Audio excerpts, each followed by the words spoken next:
പ്ലാവ് ബഡ് ചെയ്ത വീഡിയോ ഇട്ടിട്ടുണ്ടായിരുന്നു. എന്നാൽ മാവ് ബഡ് ചെയ്യുന്ന വീഡിയോ ഇടണമെന്ന് കുറച്ച് കമൻറ്റുകളിൽ കണ്ടു. അതുകൊണ്ടാണ് നമ്മളിപ്പോൾ ഇതാണ്ട് ഇതേപോലെ ഒരു വീഡിയോ ഇടുന്നത്.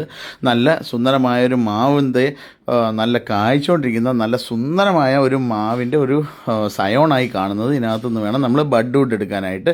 ഇതിനെ ബഡ് വുഡ് എന്നും പറയും. അതേപോലെ തന്നെ ഇതിനെ എടുത്ത് താണ്ട് ഇതേപോലെ പതുക്കെ ഇളക്കിയെടുക്കണം. ഇളക്കിയെടുത്തതിന് ശേഷം ഏകദേശം ഒരു 1.5 ഇഞ്ചിൽ നീളത്തിൽ ഇളക്കിയെടുത്തെങ്കിൽ മാത്രമേ നമുക്ക് പൊട്ടാതെ കിട്ടത്തുള്ളൂ. കണ്ണ് പൊട്ടരുത് ഒരു കാരണവശാലും. അതിനകത്ത് തൊടാനും പാടില്ല.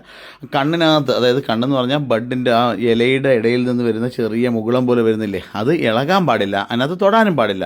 അതിനകത്ത് പൊട്ടാൻ പാടില്ല. ഇങ്ങനെ 3 കാര്യങ്ങൾ നോക്കിക്കൊണ്ട് വേണം ഇത് ബഡ് ചെയ്യാനായിട്ട്. തന്നിട്ടില്ല, അതിനകത്ത് തൊടത്തില്ല, ഒരു ഇച്ചിരി ഗ്യാപ്പ് ഉണ്ട് അതിനിടയ്ക്ക്.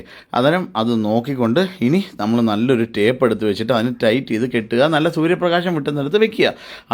നല്ലപോലെ വെള്ളം കൊടുക്കണം. വെള്ളം കൊടുത്തെങ്കിൽ മാത്രമേ ഇത് നല്ല സക്സസ് ആയിട്ട് കിട്ടത്തുള്ളൂ.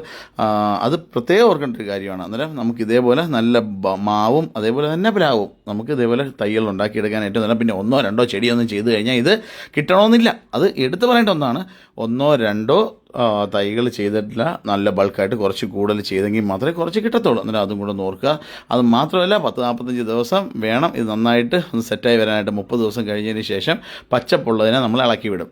അതേപോലെ ടേപ്പ് ഒരു 35 ദിവസമൊക്കെ ആകുമ്പോഴത്തേക്ക് ടേപ്പ് കട്ട് ചെയ്ത് വിടുക. അതിനുശേഷം നല്ല വെയിലത്ത് തന്നെ ഇതിരിക്കണം. മുള പൊട്ടി പുറത്ത് വന്ന് സെറ്റായി വന്നതിന് ശേഷം സ്വല്പം ചാണകവെള്ളമോ എന്തെങ്കിലും കൊടുത്ത് സെറ്റാക്കി വളർത്തിയെടുക്കുക. ഇത്രയും ചെയ്ത് വേണം ബഡ്ഡിങ്ങിൻ്റെ പ്രോസസ്സ് നിർത്താനായിട്ട്.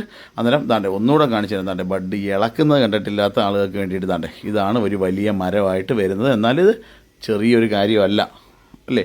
അതാണ്ട് നല്ല ഷാർപ്പായിട്ടുള്ള ഒരു പിച്ചാത്തി മുതൽ ഫംഗസ് വരാതെ ഇൻസെക്റ്റ് ഒന്നും വരാത്ത രീതിയിൽ ഇതിനെ ഒന്ന് നന്നൊന്ന് സ്റ്റെറിലൈസ് ചെയ്ത് തരണം ഉപയോഗിക്കാനായിട്ട്.